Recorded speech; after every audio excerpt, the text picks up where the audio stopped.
최근 발표된 10월 고용지표가 다소 개선됐습니다만 여전히 고용 상황은 안개 속입니다. 경기가 하강 국면에 접어들면서 내년 상반기에도 고용 상황이 개선되기는 힘들어 보인다는 분석이 많고요. 게다가 최저임금 인상 여파도 이어지고 있습니다. 고용 부진을 타개할 해법은 없을까요? 한국경제연구원 조경엽 경제연구실장과 함께합니다. 어서 오세요. 예, 안녕하십니까. 네, 우선 최근 발표된 10월 고용 동향을 좀 보면 지난 2월 이후에 9개월 연속으로 하락을 하면서 이 고용 부진이 계속되고 있는데 이 9개월 연속 하락이 금융위기 이후 최장 기간이라고 하더라고요. 이거 어떻게 보십니까? 예, 뭐 지금 이제 특별히 분석할 것이 없을 정도로 이제 똑같은 패턴이 이제 9개월째 계속해서 이어지고 있는데도 정부는 이제 단기 일자리 만드는 것 말고는 뭐 특별한 대책이 있어 보이지도 않고 이제 지금까지 이런 잘못을 이러한 이제 부작용을 갖고 온 정책들을 계속해서 추진을 한다고 하니까 이제 더 우려가 클 뿐인데요. 현 정부 들어 특이한 현상으로 자리 잡고 있는 것이 이제 농림어업 부분의 일자리가 증가인데 지난달에도 5만 7천 개나 지금 늘어났고요. 예. 그리고 이제 재정 투입으로 만들어지는 이제 공공 부분과 사회복지 서비스 분야는 이제 늘어나고 최저임금에 강한 영향을 받고 있는 이제 도소매, 그다음에 음식 숙박업 시설 관리업들은 이제 줄어들면서 민간에서 창출되는 제대로 된 일자리는 한 20만 개씩 매달 이제 줄어드는 현상이 이제 똑같이 지난달에도 발생을 했습니다. 예. 이번 달에는 이제 그동안 청와대가 고용의 질이 개선됐다고 내세우는 이제 고용원 있는 자영업자 마저도 이제 감소세로 돌아섰고요. 그다음에 이제 상용 근로자를 보면은 근로시간이 36시간 미만인 근로자는 이제 줄어들고 늘어나고 이제 36시간 이상인 근로자는 이제 줄어드는 현상도 지난달에 더 확대가 됐습니다. 네. 그러다 보니까 이제 정부가 더 이상 고용의 질이 개선됐다고 이제 말하기가 좀 어려운 상황이 됐고요. 그래서 이제 하반기에 고용의 상황이 이제 나아질 거라고 하던데 정부 말과는 달리 이제 이와 같이 이제 고용의 질과 양이 악화되면서 이제 고용 악화가 장기화되고 이제 고착화될 가능성이 좀 높아지고 있다고 생각합니다. 네. 그 말씀하신 이 고용의 질, 사실 정부가 이제까지 좀 계속 강조했던 부분인데 오히려 최근 들어서는 이마저도 악화되는 모습인데 이게 특히 40대에서 50대 실업자가 최근 통계 보니까 좀 급증을 했던데 이 결정적인 원인은 어떤 건가요? 예, 이제 40대, 50대 이제 실업자가 급증하면서 이러다가 이제 우리나라 중산층이 붕괴하는 거 아니냐 하는 이제 이런 우려감도 이제 나오고 있는데요.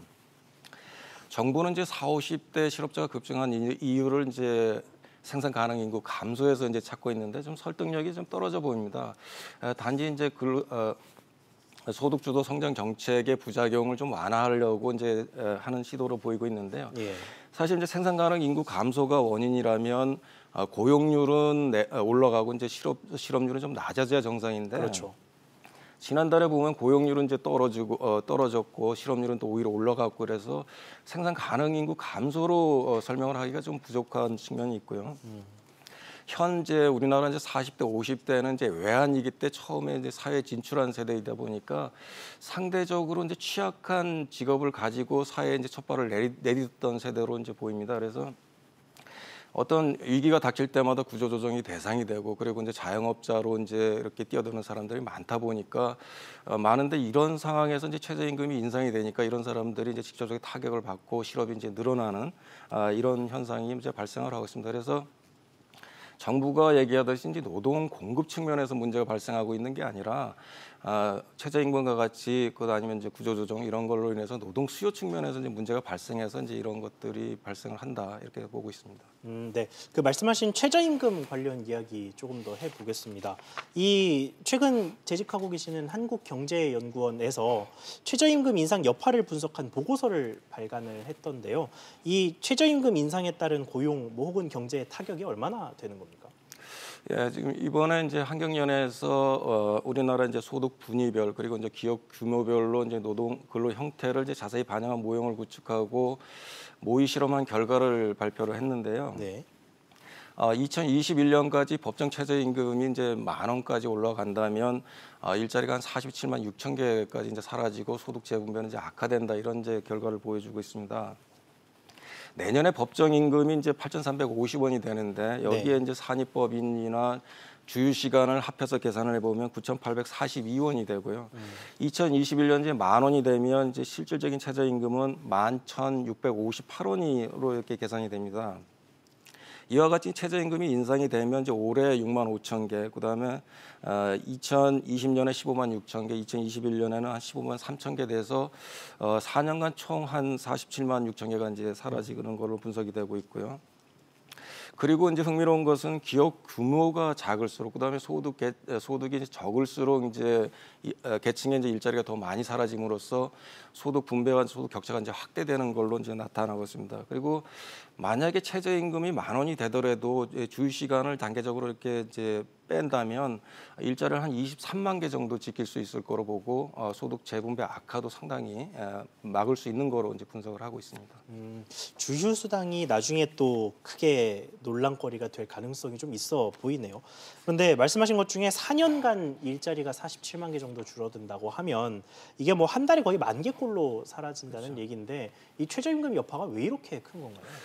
이제 우리나라의 노동시장 구조라든가 산업 구조, 임금 구조를 좀 정교하게 분석하지 않고 최저임금을 급격하게 이제 올린 것이 가장 큰 원인이라고 생각을 합니다. 우리나라 이제 근로자의 절반 이상이 이제 50인 이하 영세 중소기업 업체에 이렇게 근무를 하고 있는데 최저임금이 올라가다 보니까 이제 이런 계층의 근로자와 그 업체들이 이제 피해를 보는 상황이 나타나고 있고요. 가구 특성별로 보면 약 이제 최저임금 대상자 한 30% 정도가 실질적으로 이제 가게를 책임지는 이제 단순 근로자들인데 예. 최저임금이 인상이 되면 이제 취업을 포기했던 중상위 계층의 2, 3차 근로자들이 이제 노동시장으로 나오면서 이런 단순 근로자들을 대체하는 성격이 강하게 지금 나타나고 있습니다. 그런데 우리나라는 이제 노동 경직성이 이제 높다 보니까 그 이직률은 낮고 실업 기간은 이제 깁니다. 그러다 보니까 이제 이런 단순 근로자들이 직업을 잃은 단순 근로자들이 재취업을 할 수 있는 기회들이 상당히 적다는 것도 상당히 이런 부분에 이제 실업률을 높이는 거로 보이고요. 그리고 이제 우리나라 임금 체계는 기본급은 낮고 수당이 높은 이런 임금 체계로 되어 있습니다. 네. 그러다 보니까 연봉이 높은 근로자도 이제 최저임금 대상자가 되고 이런 사람들이 임금이 올라가면 사상위 계층의 이제 임금도 상승되고 이런 연쇄 반응으로 인해서 임금 인플레이션이 이제 발생을 합니다. 그래서 임금 인플레이션이 발생하게 되면 그 소득 재분배뿐만 아니라 이제 국가 경쟁력에도 이제 문제를 가져오고 그렇게 되면 국가 경쟁력이 나빠지면 나중에는 이제 저임금 근로자뿐만 아니라 고임금 근로자까지도 이제 고용이 감소하는 이런 현상이 이제 발생할 거로 보입니다. 그렇군요. 이 최근 2년 새 최저임금이 29% 인상이 됐지 않습니까? 그리고 말씀하신 것처럼 내년부터 이제 법정 최저임금이 8,350원으로 인상이 되는데 뭐 저도 현장 나가서 종종 만나 뵙니다만 소상공인들이 특히나 여기에 좀 민감하게 반응하는 모습들이 많아요. 그런데 그 정부가 이 소상공인 관련해서 이렇게 뚜렷한 근본적인 대책을 내놓지 못하고 있다는 평가가 많은데 뭔가 해법은 없을까요? 이제 최저임금은 저임금 근로자의 이제 최저 생계를 보장하고 이들이 이제 빈곤의 덫에 빠지는 것을 이제 막기 위해서 도입된 이제 임금이다. 그래서 그 취지에 맞게 이제 최저임금을 운영하면 된다고 생각을 합니다. 대부분의 나라에서는 이제 최저임금 대상자가 한 3% 내외를 이제 이렇게 보이고 있을 정도로 이제 일부 저임금 근로자를 타깃으로 해서 이제 주로 운영을 하고 있는데 우리나라는 대상자가 30%에 육박할 정도로 모든 계층의 가계의 이제 소득을 올리겠다는 수단으로 이제 지금 사용하고 있어서 최저임금이 이제 보호해야 되는 대상자가 오히려 더 피해를 보고 있고 그다음에 현재와 같은 이제 고용 참사가 이제 발생을 한다고 생각을 합니다. 그래서 최저임금 제도 개선이 필요한데요. 그리고 가장 바람직하게는 법원의 판결 취지에 맞게 이제 주휴 시간을 완전히 빼고 시장이 안정화될 때까지 최저임금을 이제 동결하는 게 가장 바람직한데, 근데 이런 것이 이제 현실적으로나 이제 정치적으로 수용 가능성이 좀 낮다 보니까 그렇다면 주휴 시간을 이제 단계적으로 좀 제외를 해서 최저임금이 실질적으로 상승하는 폭을 좀 속도를 좀 줄이는 방안을 좀 모색해 볼 필요가 있고요. 그리고 이제 업종별 그리고 지역별로 이제 차등을 적용을 해서 이제 업종별 지역별 고용주의 그 지급 능력을 좀 고려를 하고 그다음에 이제 최저임금으로 직장을 잃은 단순 근로자들이 다른 업종이나 다른 지역에 가서 이제 재취업을 할 수 있는 기회를 좀 확대하는 방향으로 운영을 해야 된다고 생각합니다. 네, 그 최근 관심 많이 모으고 있는 광주형 일자리 논란 좀 잠깐 짚어보겠습니다. 이게 뭐 지난 주말까지도 광주시랑 현대차가 계속 협상을 했다고 하는데 뭐 결국은 뚜렷한 결과가 아직까지도 나오지 않고 있는 상황인데요. 이 광주형 일자리를 둘러싼 논란이 왜 발생하는 건가요?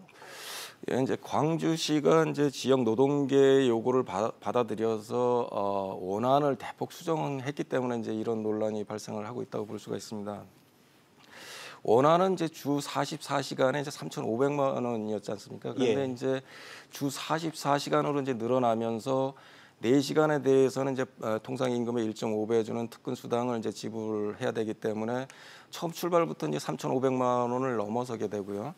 그다음에 5년간 단체 협약 유예 약속도 임금 협상과 이제 그 납품 단가를 이제 연동하기로 하고 노사 책임 경영을 내세워서 이제 노조가 이제 경영에 참여할 수 있는 길을 열어놓음으로써 실질적으로 이제 그 현대차 입장에서 보면은 여기에 참여할 유인이 다 사라졌다고 볼 수가 있고요. 그리고 현대차 노조 측에서 보면 다른 지역의 일자리를 감소시키고 자동차 업체 전체 평균 임금을 이제 하락시키는 이제 나쁜 일자리라고 보고 있고 예. 크게 반발을 하고 있는 상황입니다. 그래서 이와 같이 노사 모두가 이제 반발을 하고 있기 때문에 이제 타결이 쉬워 보이지 않은 상황입니다. 네, 그렇군요. 이 정부 여당에서는 이 광주형 일자리 사업을 추진하면서 이게 고용률 부진을 타개할 수 있는 일자리 대책으로도 기능을 하고 또 최저임금 인상에 따른 지역별 이 충격 정도가 다를 수밖에 없는데 이거를 좀 더 이 흡수할 만한 대안으로 보고 있던데 이게 고용 창출에 실제로 효과가 좀 있을 거라고 보시나요? 예, 이제 광주형 일자리가 우리나라 이제 자동차 산업의 고질병이라고 할 수 있는 이제 고비용 저효율을 그 구조를 이런 구조를 이제 탈피를 하고 청년 일자리를 해소할 수 있는 새로운 이제 패러다임이라고 이제 각광을 받았는데 예. 이제 갈수록 이제 기대와 다른 방향으로 지금 가고 있습니다.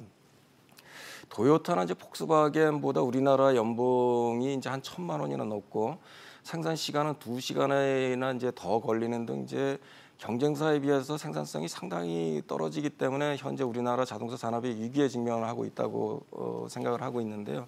그래서 이제 반값 연봉을 통해서 고비용 저효율을 해소하고 이제 가격 경쟁력을 회복을 한다면 판매가 늘고 이제 고용도 늘 수 있겠지만 이게 지금같이 이제 원안과 달리 이제 기존 업체들과 같이 고비용 저효율 형태로 이제 흘러간다면 사실 이제 자동차 산업의 위기 극복은 물론 고용에도 이제 그렇게 큰 도움이 안 되고 예. 오히려 이제 국민 세금만 혈세만 낭비하는 결과를 초래하지 않을까 하는 생각이 듭니다.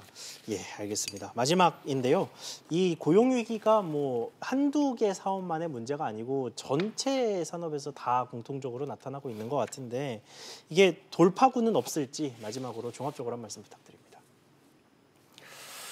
예, 그 지금 이제 해법은 이미 나와 있고 그다음에 이제 누구나 알고 있지만 문제는 현 정부나 이제 집권 여당이 이제 정치적 이념에 쌓여서 이러한 이제 문제를 일으키는 이제 정책들을 수정하지 않고 계속해서 밀고 나가는 게 가장 큰 문제라고 생각을 합니다.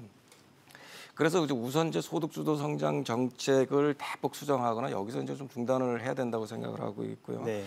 그리고 이제 현재 반기업 친노조 정책이 지속이 되고 있는데 이렇게 되면 국내 기업은 해외로 이제 탈러시가 일어날 수밖에 없고 해외 기업들은 국내에 투자할 이제 유인들이 적어지고 있기 때문에 이와 같이 이제 투자가 적어지면 이제 고용 증가가 이제 기대를 할 수 없기 때문에 국내 투자 환경을 개선하는데 좀 역점을 둬야 된다고 생각을 합니다. 그리고 각종 규제로 인해서 이제 우리 4차 산업이 이제 경쟁국에 비해서도 뒤떨어지고 있고 일자리 보고라고 할 수 있는 서비스 산업 발전이 좀 더디게 진행이 되고 있지 않습니까? 그래서 말뿐인 혁신 성장을 좀 여기 또 박차를 가해서 가야 될 거로 보입니다. 그래서 잘못된 정책이 지속이 된다면 그 고용이 감소되고 국민들의 피해만 계속이 늘어나기 때문에 하루라도 빨리 이제 잘못된 정책을 수정을 하고 그 서비스 산업의 혁신 성장을 좀 서둘러야 된다고 생각을 합니다. 네, 알겠습니다. 지금까지 한국경제연구원 조경엽 경제연구실장과 함께했습니다. 오늘 말씀 감사합니다. 네, 감사합니다.